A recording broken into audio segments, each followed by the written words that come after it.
मुझे अपनी शक्तियों को दोगुना करना है। गांव में डायन रोज रात को सोते हुए लोगों की चोटी काटा करती थी। चलो मैं किसी गांव की तलाश करती हूँ। ये गांव सही लग रहा है और मुझे लगता है इसमें मुझे लंबी चोटी वाली महिलाएं जरूर मिल जाएंगी। हा हा हा।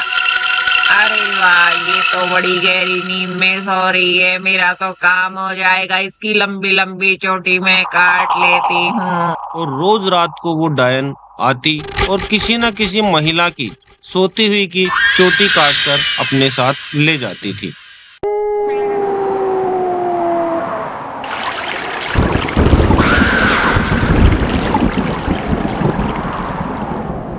और जैसे ही विमला की आंख खुलती है, अपनी कटी हुई चोटी देखकर वो घबरा जाती है और जोर जोर से रोने लगती है। हाय राम, मेरी चोटी किसने काट ली? अब मैं क्या करूंगी? मेरे लंबे लंबे बाल कितने सुंदर लगते थे। किसने ये मेरे साथ किया? मैं क्या करूं? चलो बाहर चल के देखती हूँ कि कौन है। और किसने मेरे विमला साथ ये रोते अत्याचार रोते किया है? डायन किसी के ने भी पीछे किया है? बाहर किसी ने चल किया? पड़ती मैं है बाहर और जाके देखती है देखती कि हूँ आखिर ये क्यों किसने कोई दिखता चोटी है या काटी नहीं है मेरी। दिखता है। और विमला के बाहर आने पर उसे कोई नहीं दिखाई देता और अचानक विमला को डायन उड़ती हुई दिखाई देती है और विमला के होश उड़ जाते हैं। हाय राम, मेरी चोटी इस डायन ने काट ली। चोटी काटने वाले डायन ने काट ली। अब क्या होगा इस गांव का? ये डायन किसी का भी पीछा नहीं छोड़ेगी। ये सबकी चोटियां काट काट के ले जाएगी। मुझे सबको बताना चाहिए। और अगले दिन सुबह विमला की कटी चोटी की खबर पूरे गांव में आग की तरह फैल जाती है और सभी लोग आपस में बात करने लगते हैं। अरे मुखिया जी, सुना है हमारे गांव में कोई चोटी काटने वाली डायन आई हुई है जो सोते हुए सभी महिलाओं की चोटी काट कर ले जाती है। हाँ शंभू, तुम बोल तो सही रहे हो। मेरे भी सुनने में यही आया कि एक डायन सबकी चोटी काट रही है। और इधर गांव की महिलाओं के बीच में भी एक ही चर्चा का विषय था कि चोटी कौन काट रहा है, चोटी वाली डायन कहाँ से आती है। अरे दादी अम्मा, आजकल तो हमें इतना डर लगने लग गया है कि कहीं चोटी काटने वाली चुड़ैल हमारे घर में ना आ जाए। मेरे तो चोटी नहीं है, पर मेरी मम्मी और भाभी पूरे 3 दिन से सोए नहीं है। क्या करे दादी अम्मा, बहुत डर सा लग रहा है। अरे मौसी, हमें भी बहुत डर लग रहा है। पता नहीं इस चुड़ैल को चोटी काटने में क्या मजा आता है और ये लोगों की चोटी क्यों काट रही है। आजकल तो इस डर डर में नींद भी नहीं आती है। क्या करें हम लोग? और पूरा गांव बहुत ही डर डर कर जी रहा था क्योंकि चोटी काटने वाली डायन से पूरा गांव डरने लगा था। ना जाने अगला नंबर किसका हो और किसके घर में जाकर चोटी काटने वाली डायन उसकी चोटी काट के ले जाए। और इस बात को लेकर शंभू भी चिंतित हो जाता है और तुरंत अपने घर की ओर दौड़ पड़ता है ताकि उसकी पत्नी गौरी की कहीं डायन चोटी काट के ना ले जाए।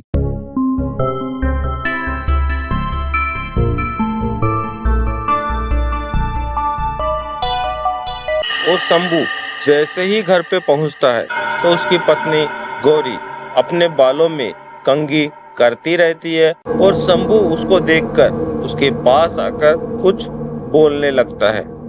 अरे गौरी, तुम ठीक तो हो?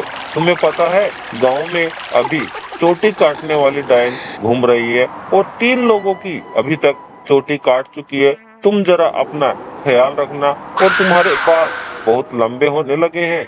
और इस प्रकार शंभू अपनी पत्नी को समझाता है, परंतु गौरी उसकी बात पर बिल्कुल भी गौर नहीं करती और अपने बालों को संवारने में व्यस्त रहती है।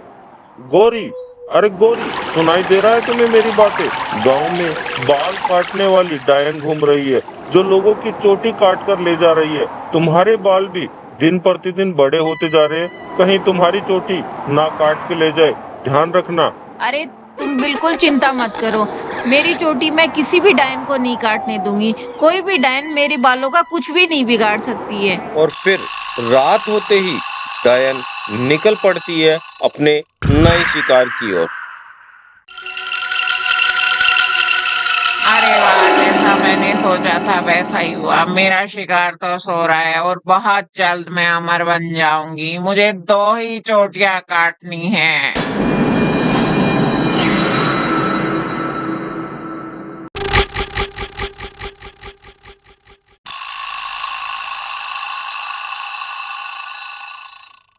दैया रे दैया, क्या करूं मैं? मैंने कितने दिन से अपनी चोटी को संभाल के रखा था और अब इस डायन ने मेरी चोटी को भी काट लिया।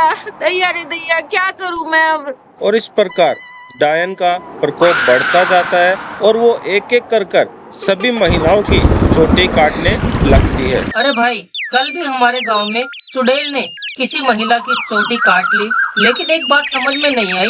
जब जब चुड़ैल किसी महिला की चोटी काटती है, शंभू की पत्नी गौरी के बाल लंबे होते जाते हैं। हाँ भाई, ये तो मेरे भी सुनने में आया है। जब जब चुड़ैल किसी के बाल काटती है, गौरी भाभी के बाल लंबे होने लगते हैं। और ये सारी बातें शंभू एक पेड़ के पीछे खड़ा खड़ा सुनता रहता है और सुनने के बाद में तुरंत ही अपने घर की ओर दौड़ पड़ता है।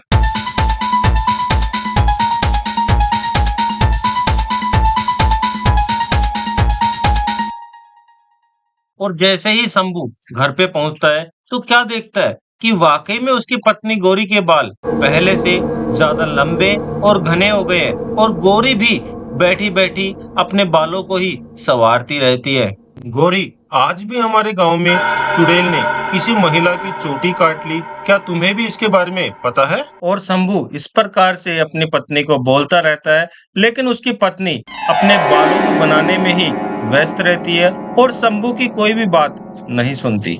गौरी, गौरी, क्या तुम्हें मेरी बात सुनाई दे रही है? मैं कब से तुम्हें पुकारे जा रहा हूँ और तुम हो कि कोई जवाब नहीं दे रही, अपने बालों को ही संवारने में लग रही हो। मैंने देखा है 3-4 दिन से तुम्हारे बाल बहुत ही तेजी से बढ़ रहे हैं। गौरी जब शंभू की बात का कोई जवाब नहीं देती तो शंभू को यकीन हो जाता है कि चोटी काटने वाली चुड़ैल कोई और नहीं, मेरी पत्नी गौरी ही है। अरे, आ गए आप?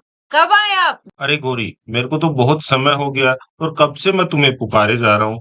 तुम हो कि मेरी बात सुन ही नहीं रही, अपने बालों को ही संवार रही हो। अरे, ऐसी कोई बात नहीं है, मैं कुछ और ही सोच रही थी। चाय बनाऊं आपके लिए? और गौरी की इस प्रकार गोलमोल बातें सुनकर शंभू का शक यकीन में बदल जाता है। और अगले दिन सुबह शंभू अपने दोस्त भोला को ये सारा वाकया फोन पर बताता है।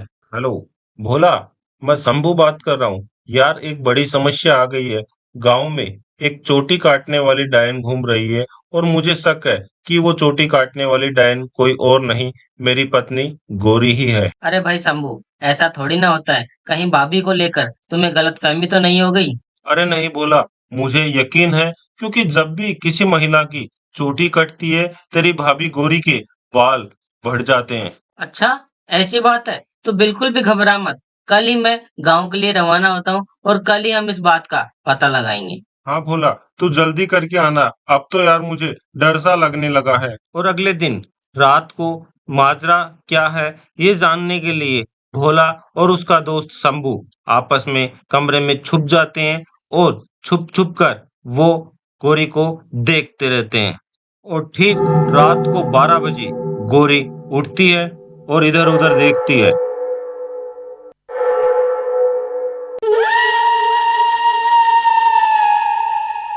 और शंभू और भोला गौरी का पीछा करते करते उसके पीछे चल पड़ते हैं।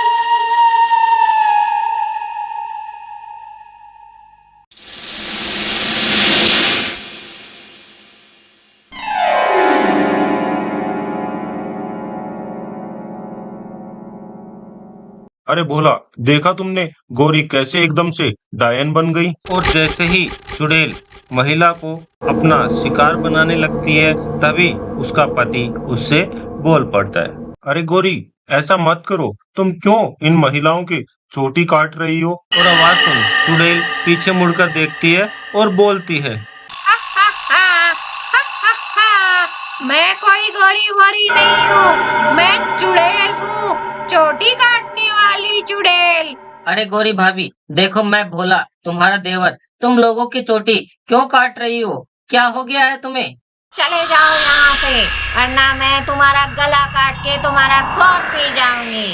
और शंभू चुड़ैल को अपनी बातों में लगाता है और भोला पीछे से जाता है और चुड़ैल की ही चोटी काट डालता है। अरे, ये क्या कर डाला तूने? मेरी चोटी ही काट दी, मेरा दम घुट रहा है, मेरी तपस्या तूने भंग कर दी, मैं जल रही हूँ, कोई बचाओ मुझे, कोई बचाओ मुझे। अरे अच्छा हुआ जो तुमने मुझे इस चुड़ैल से मुक्ति दिला दी, वरना ये पता नहीं मेरा क्या करती। और इस प्रकार शंभू अपनी पत्नी गौरी को चुड़ैल के चंगुल से मुक्त कराता है और गांव को भी बाल काटने वाली चुड़ैल से मुक्ति मिल जाती है।